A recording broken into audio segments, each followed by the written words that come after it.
Sir, you match the description. Get out of the wheelchair. Now. I can't. I'm paralyzed. I had to walk. Stop playing games. Stand up and prove it. Officer, I'm paralyzed. Stand. I said stand up. Last warning. Not stand. That was the moment Officer Dale Pruitt grabbed Marcus Webb, a paralyzed veteran and licensed physical therapist, and pulled him out of his wheelchair onto the cold floor of a grocery store in front of everyone on a Saturday morning. While Marcus was buying groceries for his brother undergoing chemotherapy, the bag hit the floor the same second Marcus did. 14 security cameras recorded every second. That footage would cost the city $9.3 million. Before we go further, where are you watching from? Drop your city in the comments below. Stories like this one need to be heard in every town, every state. And if this is your first time here, subscribe. Because the truth doesn't stop when the camera turns off. Marcus Webb was 36 years old, 9 years as a certified physical therapist at Riverside Community Hospital, board certified.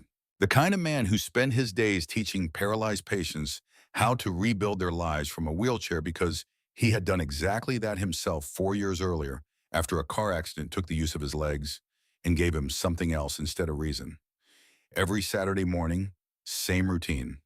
He drove himself to Fresh Mart on Caldwell, parked in the accessible spot, wheeled himself through the automatic doors. His older brother Darnell was 3 months into chemotherapy and couldn't leave the house. Marcus did the shopping for both of them. That Saturday, his list had 17 items.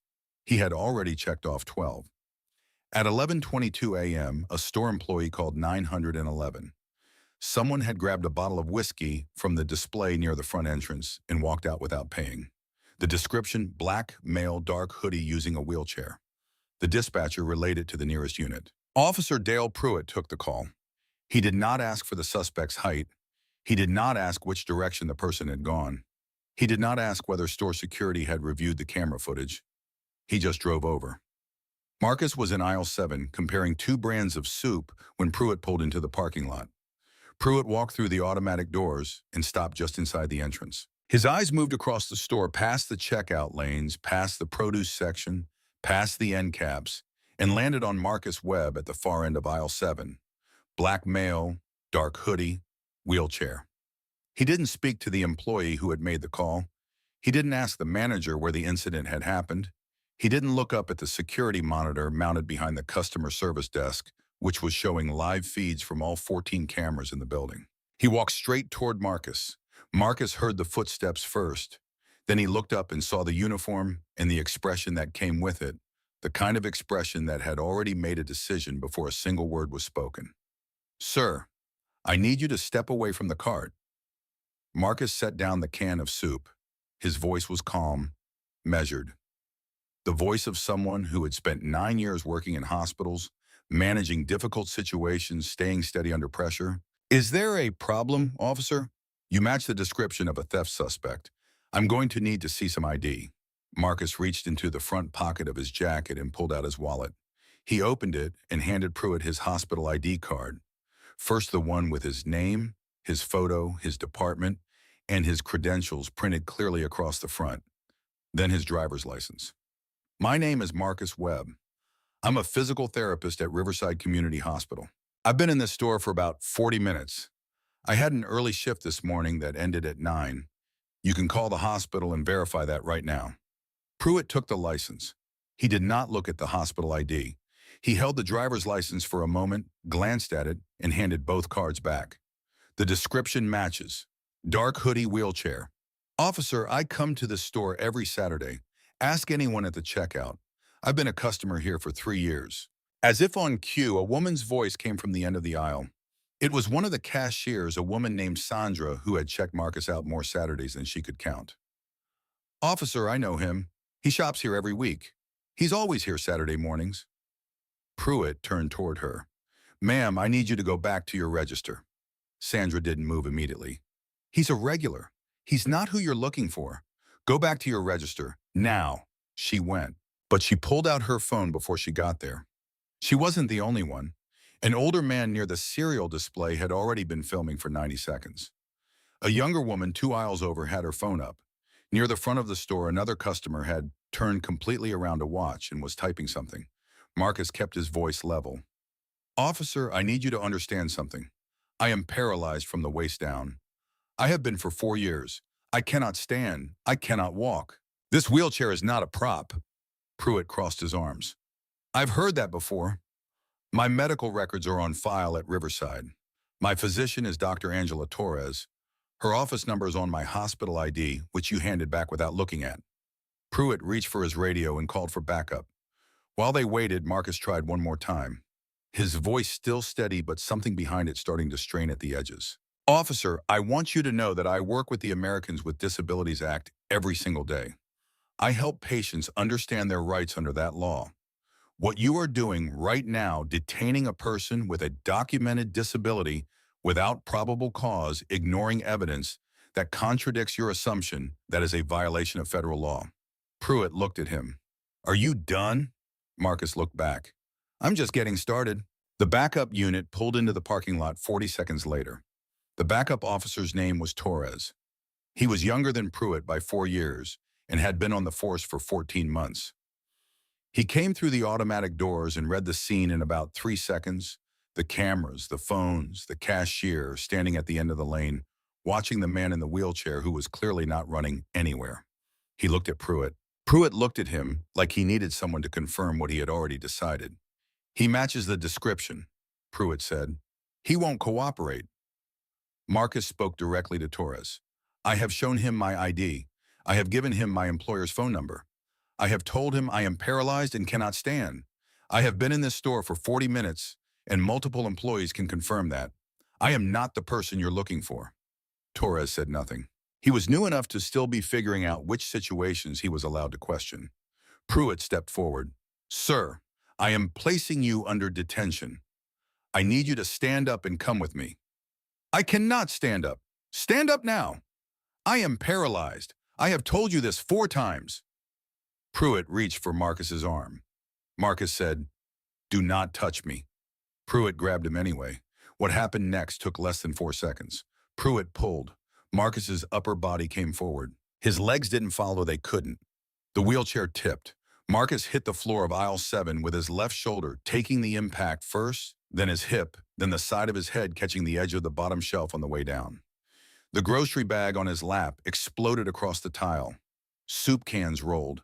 A carton of orange juice split open. The fruit Darnell had asked for the small, specific list of things that didn't make him nauseous during treatment, scattered across the floor in every direction.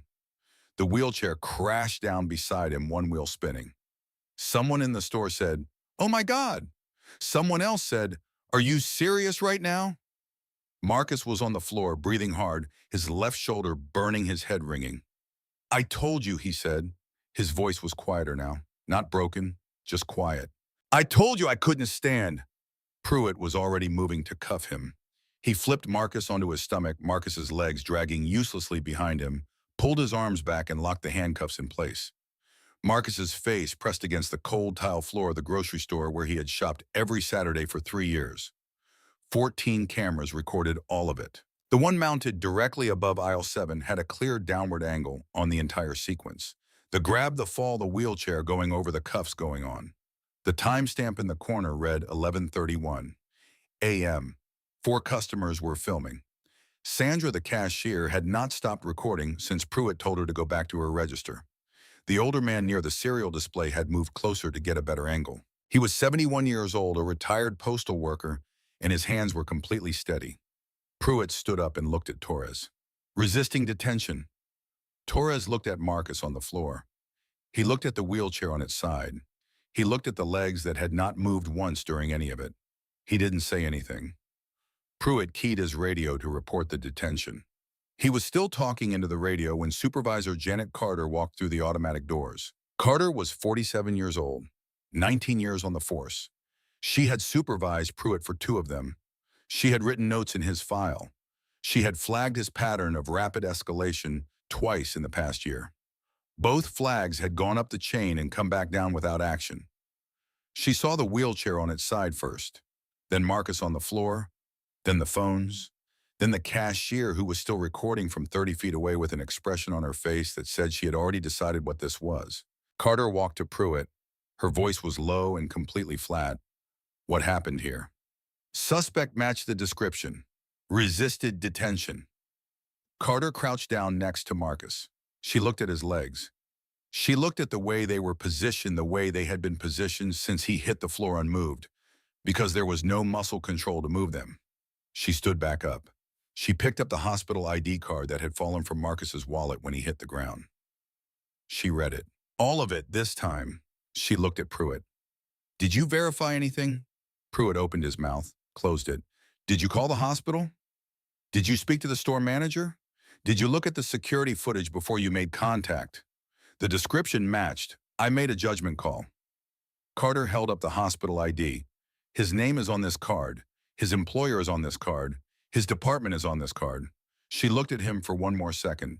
Stay here. Don't move him. She walked to the customer service desk and asked the manager to pull up the security footage from the front entrance. The manager had it up in under a minute. The footage showed a man entering the store at 10:58 a.m. dark hoodie. He was standing. He was 5 inches taller than Marcus and at least 15 years younger. He walked to the display near the entrance, picked up a bottle, and walked out at 11:03 a.m., 28 minutes before Pruitt arrived. The real suspect had been gone for nearly half an hour. He had walked out on 2 legs and disappeared into the parking lot while Marcus Webb was still in aisle 3, reading a nutrition label, checking items off a list he had written for his brother. Carter watched the footage twice. Then she turned to the store manager. I need a copy of everything, every camera, starting from 10:30. The manager nodded. Carter walked back to aisle 7. Marcus was still on the floor. The orange juice was still spreading slowly across the tile. She crouched down beside him and spoke quietly. Mr. Webb, I am Supervisor Janet Carter. I am so sorry for what has happened to you. I am removing the handcuffs right now. She uncuffed him herself. Carter helped Marcus sit up first. Then she signaled to Torres to bring the wheelchair upright. She steadied it herself while Torres carefully helped Marcus back into the seat. Marcus settled in slowly, his left shoulder still burning his wrists red where the cuffs had been. The store had gone completely quiet. Every customer still in the building was watching. Sandra hadn't moved from the end of the lane. The retired postal worker still had his phone up. No one was pretending to shop. Carter stood up and turned to face the room. She didn't raise her voice. She didn't have to. I want to apologize to Mr. Webb and to everyone who witnessed what just happened here. This was wrong. It should not have occurred, and it will be addressed. She turned to Pruitt. Badge and weapon, now. Pruitt stared at her. Sarge, I was following the description. He matched badge and weapon. The silence in that aisle was the kind that fills a room completely. Pruitt unclipped his badge. He unholstered his weapon. He handed both to Carter without another word. You're on administrative suspension effective immediately. You will return to the station and wait for internal affairs. You will not speak to any witnesses. You will not access your body cam footage. Do you understand? Pruitt nodded once. He walked out through the automatic doors. Every phone in the store followed him the whole way. Underscore, underscore, underscore, underscore, underscore, underscore, underscore, underscore, underscore, underscore, underscore, underscore, underscore, underscore, underscore, underscore. Internal Affairs opened the file on Dale Pruitt that same afternoon. What they found had been sitting in his personnel record for 5 years waiting for someone to read all of it at once. 3 formal complaints, all from black men, all filed within his first 4 years on the force. The first, a man detained outside a pharmacy who had just picked up his own prescription. The second, a man questioned in a parking garage where he worked as a security guard. The third, a man removed from his vehicle during a traffic stop for a broken taillight held on the ground for 11 minutes while his registration was verified. All 3 complaints had been investigated. All 3 had been closed without disciplinary action. The language in each closing report was nearly identical, insufficient evidence to support the allegation. The pattern was there. 3 data points in a straight line. And the department had looked at that line 3 separate times and decided it wasn't pointing anywhere. It was pointing here, to aisle 7, to a man on the floor of a grocery store with his brother's groceries scattered around him and orange juice soaking into his sleeve. Underscore, underscore, underscore, underscore, underscore, underscore, underscore, underscore, underscore, underscore, underscore, underscore, underscore, underscore, underscore, underscore. The videos went up that evening. By midnight, the clip from Sandra's phone had been shared 40,000 times. By the next morning, it was on every major news platform in the country. By the end of the second day, the combined views across all footage, Sandra's clip, the retired postal worker's angle, the two other bystander videos, and a partial recording from a customer near the front, had crossed 15 million. The freeze frame that spread everywhere showed the exact moment Pruitt's hands made contact with Marcus's arm. Marcus's hospital ID was visible on the floor 6 inches from his face where it had fallen when he went down. The headlines didn't need to editorialize. The image did it for them. Cop drags paralyzed physical therapist from wheelchair at grocery store. Officer pulls disabled man to floor, cuffs him on aisle 7 tile. Paralyzed man buying groceries for cancer patient handcuffed by officer who refused to look at his ID. The department issued a statement calling it an active investigation and promising full transparency. It was the 4th paragraph before they mentioned Marcus Webb by name. Underscore, underscore, underscore, underscore, underscore, underscore, underscore, underscore, underscore, underscore, underscore, underscore, underscore, underscore, underscore, underscore. 3 weeks later, the internal affairs investigation concluded. The findings were formal and specific. Pruitt had violated use of force policy. He had failed to verify the suspect description before making contact. He had ignored multiple witnesses and refused to examine documentary evidence. He had used physical force against a person with a documented disability without legal justification. And his conduct was consistent with a pattern of racially biased policing documented across 3 prior complaints that the department had failed to act on. Dale Pruitt was terminated. He was 33 years old with 5 years of law enforcement experience. He appealed the termination. The appeal was denied. He applied to 7 other departments across the state. All 7 ran his background. All 7 passed. His name now appears in 2 places consistently civil rights training materials used by police departments in 4 states and the first page of search results when you type his name into any browser. That is where it will stay. Underscore, underscore, underscore, underscore, underscore, underscore, underscore, underscore, underscore, underscore, underscore, underscore, underscore, underscore, underscore, underscore. Dale Pruitt dragged a paralyzed man off the floor of a grocery store in front of a dozen witnesses on 14 cameras on a Saturday morning because a dark hoodie and a wheelchair were enough evidence for him. He lost his badge 3 weeks later.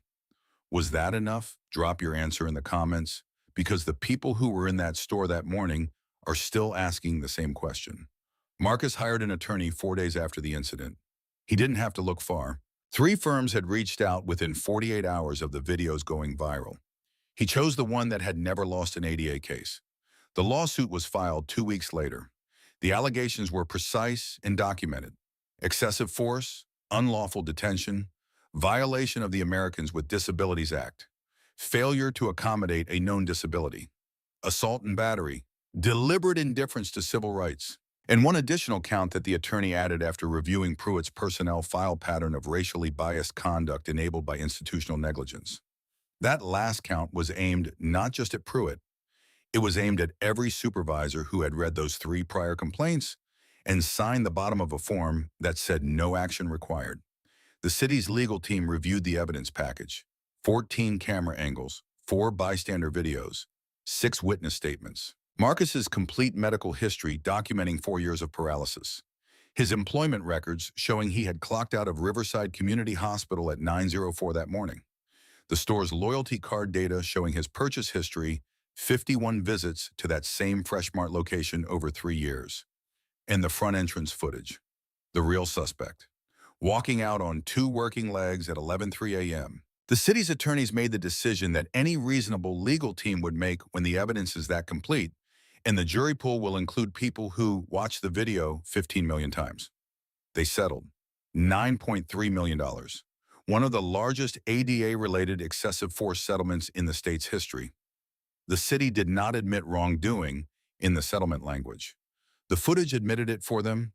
Underscore, underscore, underscore, underscore, underscore, underscore, underscore, underscore, underscore, underscore, underscore, underscore, underscore, underscore, underscore, underscore. Marcus did not spend the money quietly. 6 months after the settlement, he established the Web Access Fund, a nonprofit providing legal representation and advocacy resources to disabled veterans and people with mobility impairments who had experienced discrimination or abuse at the hands of law enforcement or public institutions. The fund's first year handled 31 cases across 9 states. 24 of them resulted in either settlements, policy changes, or both. Marcus still works at Riverside Community Hospital. Still certified, still board approved. He added one thing to his weekly schedule, a monthly training session for law enforcement personnel on ADA compliance disability awareness and what it actually looks like when someone cannot physically comply with an officer's commands. He teaches it without notes. He doesn't need them. Underscore, underscore, underscore, underscore, underscore, underscore, underscore, underscore, underscore, underscore, underscore, underscore, underscore, underscore, underscore, underscore. Darnell Webb finished his final round of chemotherapy 11 months after that Saturday morning in aisle 7. His oncologist described the outcome as better than projected. He is in remission. The groceries from that day, the soup, cans of specific fruit that didn't make him nauseous, the orange juice that split open on the tile. Marcus went back to Fresh Mart the following Saturday and bought every item on the list again. Sandra was at her register. She didn't charge him for the orange juice. Nobody talked about it much. It didn't need to be talked about. Some things closed quietly. That one did. Underscore, underscore, underscore, underscore, underscore, underscore, underscore, underscore, underscore, underscore, underscore, underscore, underscore, underscore, underscore, underscore. The systemic changes came slower the way systemic changes always do, but they came. Fresh Mart's corporate office announced mandatory ADA awareness training for all store employees and security personnel nationwide, 6,400 locations. The training was developed in direct response to the incident and included specific protocols for interactions involving customers with mobility impairments. The police department implemented 3 new requirements. Officers must verbally confirm disability status before any physical contact in a detention situation. Body cam footage involving ADA-related incidents is now reviewed by a dedicated compliance officer within 72 hours. And any complaint alleging disability discrimination triggers automatic supervisory review, not discretionary review.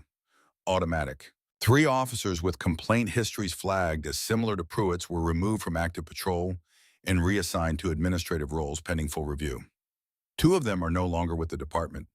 None of these changes make what happened to Marcus Webb acceptable. They don't undo the 40 seconds in aisle 7. They don't give back the morning or the groceries on the floor or the feeling of cold tile against his face in a store where everyone knew his name. But they are the difference between a story that ends with one man's suffering and a story that ends with something being different because he refused to let it go quietly. Marcus Webb refused. That matters. Underscore, underscore, underscore, underscore, underscore, underscore, underscore, underscore, underscore, underscore, underscore, underscore, underscore, underscore, underscore, underscore. A man who spent 9 years helping paralyzed patients stand back up, teaching them to rebuild, to adapt, to keep going, was dragged to the floor of a grocery store for sitting in a wheelchair while black. He had his hospital ID in his wallet. He had witnesses around him. He had done nothing wrong, and none of it mattered to the officer who had already decided what he was looking at before he asked a single question. Dale Pruitt lost his badge. The city paid $9.3 million. The department changed its policies. If you believe accountability matters, share this. Someone in your life needs to see it. If this is your first time here, subscribe. We cover the cases that don't get dropped because the people involved didn't drop them. And tell us in the comments, what training should every officer be required to complete before they ever put on a badge? Because Marcus Webb has an answer. And after 9 years, 200 patients, and one Saturday morning on the floor of aisle 7, he has earned the right to give it.